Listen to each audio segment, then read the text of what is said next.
Hi, I'm Kristen Amdahl and welcome back to my studio. I've been a teacher, designer, and author in the craft industry for over 15 years. In this video, I want to show you some tips and tricks for making one of the projects from my brand new book, 52 Crochet Gifts.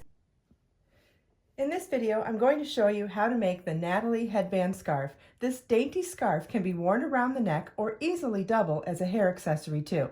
The woven, textured look is created with post stitches combined with 2 colors and an offset design. You'll need 100 yards each of 2 different colors of #1 fingering weight yarn. I've used Be So Fine yarn in colorways Crushed Berries and Lilac Memories for this design. You'll also need a size D3 or 3mm crochet hook and a pair of scissors and a yarn needle. You can find all of these tools in my crochet hook and tool set, and there's a link provided in the video description below, along with a link to the pattern, the book it comes from, and the Be So Fine yarn. Let's get started. The pattern is worked lengthwise, and so you'll need to refer to the pattern to see how many stitches to begin with. And if you're modifying, the stitch pattern is a multiple of 6 plus 5, meaning a multiple of 6 stitches plus an additional 5. So for the smaller demonstration, I'm going to do a smaller version of that. So I'll do 6 times 2 is 12 plus 5 is 17. So I'm going to foundation single crochet 17 stitches. The first stitch is a chain 2. Then insert your crochet hook into the second chain from your hook, yarn over, pull up a loop, yarn over, pull through 1 loop on your hook, yarn over, pull through 2 loops on your hook. That's a foundation single crochet. We'll do it again, now working in that bar along the side of the stitch just made. That's the base of the foundation single crochet, and that's where we'll insert our hook to begin additional stitches. So we're going to insert our hook, yarn over, pull up a loop, yarn over, pull through 1 loop on our hook, yarn over, pull through 2 loops on our hook.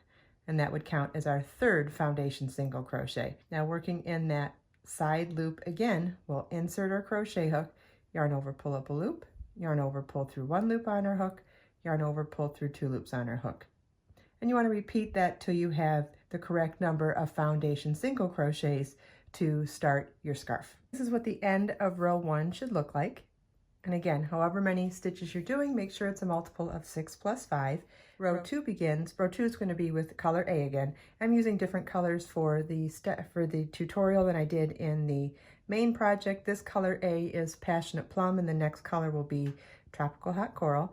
Chain 3 counts as our first double crochet, and then we're going to work 1 double crochet in each stitch across. Yarn over, insert your hook in the next stitch, yarn over, pull up a loop, yarn over, pull through 2, yarn over, pull through 2. And you want to repeat that all the way across the row. We're going to change color at the beginning of the next row, which means we're going to work the last step of our last stitch of this row with the next color. Yarn over your hook, insert your hook in the last stitch, yarn over, pull up a loop, yarn over, pull through 2, and on our last step, the last yarn over, pull through 2, we're going to grab the second color of yarn. This is going to be color B. This color is called Tropical Hot Coral. And yarn over, pull through 2. Then this row begins with a chain 1, single crochet in the first stitch.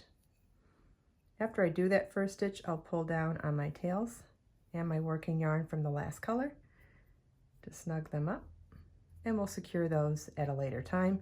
And we're going to work a single crochet in the next stitch as well. Our next stitch is a front post double crochet around the post of the single crochet 2 rows below. So it'll be around the post of this stitch down here. So yarn over your hook, insert from front to back to front around the post of that single crochet, yarn over, pull up a loop, yarn over, pull through 2, yarn over, pull through 2. And then we're going to skip that double crochet above it and work 1 single crochet into each of the next 5 stitches. Okay, now we're ready to work a front post double crochet around the post of the single crochet 2 rows below. So following that double crochet down, there's the single crochet below it. Yarn over, insert your hook from front to back to front around the post of the single crochet, yarn over, pull up a loop,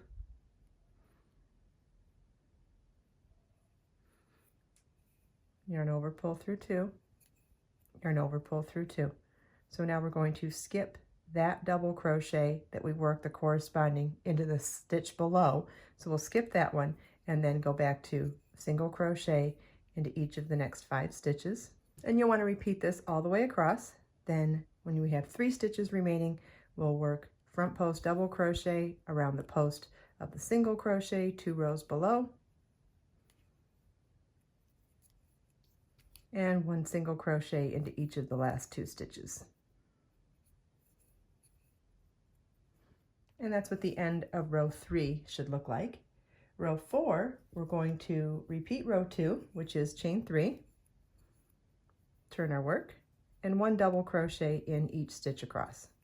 Okay, we're going to be changing color at the end of this row. So on our last stitch, we're going to work our last repeat with the next color. So yarn over, insert your hook. In the last stitch, yarn over, pull up a loop, yarn over, pull through 2. But now we'll finish that last step of yarn over, pull through 2 with the next color. Now, because we're going to be working stitches along these end of rows, I think it's no big deal at all to carry your work up. If you wanted to, you could cut the yarn at the end of each row, but I like to just slide it up, make sure that it's a reasonable amount of space for the amount of stitches that's being skipped. But we're going to come back through and work a row of single crochet and fringe along that end, so it'll be hidden very well along with the tails. And that's what the end of row 4 should look like. Row 5 begins with color A and a chain 1, turn our work, single crochet into that first stitch,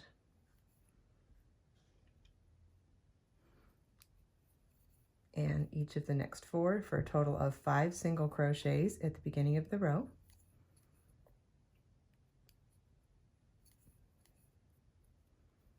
Okay, and now we're going to work a front post double crochet around the single crochet, the post of the single crochet 2 rows below. So you'll follow down this double crochet to the single crochet below it, yarn over, insert your hook from front to back to front around the post of the stitch 2 rows below, yarn over, pull up a loop, yarn over, pull through 2, yarn over, pull through 2. Okay, so we'll skip the double crochet that we worked that stitch below and work one single crochet into each of the next 5 stitches. And that's what the end of row 5 should look like. Row 6 is a repeat of row 2. We're going to chain 3, turn our work, and chain 3 counted as a double crochet and 1 double crochet in each stitch across. This is what your work should look like at the end of row 6. Notice how on the wrong side of the fabric it just looks like a stripe, and it's on the right side of the fabric that you can see that offset brick pattern formation and you can see the post stitches, but on the wrong side you can't. So you want to repeat rows 3 through 6 for as many repeats as you want for your pattern. For this particular scarf, you'll repeat rows 3 through 6 2 more times, but if you're making any other type of project, those are the rows that you would repeat for the stitch pattern. And to work our first side of our fringe, we're not going to cut the yarn at the end of the row. We're going to just chain 1, turn our work, and then work single crochets evenly across the end of rows. I like to pace it out with 2 single crochets in the end of a double crochet row and 1 single crochet in the end of a single crochet row.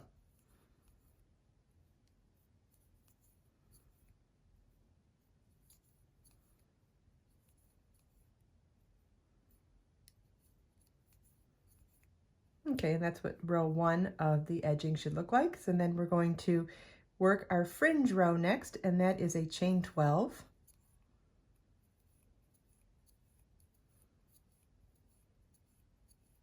And then a chain 3 picot, chain 3, single crochet in the 3rd chain from your hook, chain 12,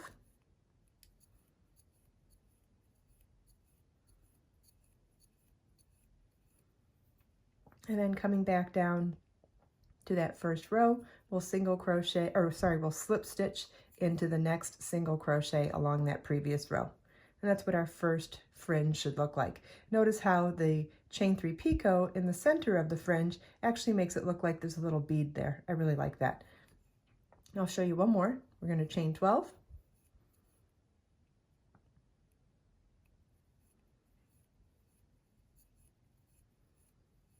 Chain 3 picot, chain 3, single crochet in the third chain from your hook, chain 12,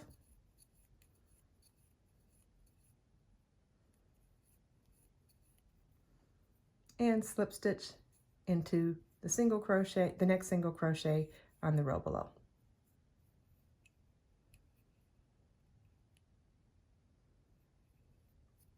And you want to repeat that across the entire row, then repeat rows 1 and 2 on the other side of the scarf. And I'll show you what that looks like on the finished scarf. I chose to use one of the colors of the scarf for one side of the fringe and the other color for the other. I just thought it was fun and whimsical, but if you wanted them to match, you could totally do that as well. But notice how full the fringe looks and how pretty those picots look, like little decorative beads at the edge of the fringe.